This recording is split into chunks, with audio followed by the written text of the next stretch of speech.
నమస్తే. ప్రసన్న వాళ్ళ నాన్న పేరు వెంకటేశులు. ఆయన పేరుతో మన ఆశ్రమంలో అన్నదాన కార్యక్రమం చేయిస్తున్నారు.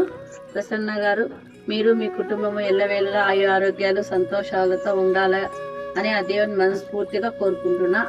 అలాగే భోజనాలు కూడా ఇక్కడ పలావు, మసాలా కూర, పప్పు, వైట్ రైస్, ఓలిగ, వడియాలు, మజ్జిగ. ఆశీర్వాదం.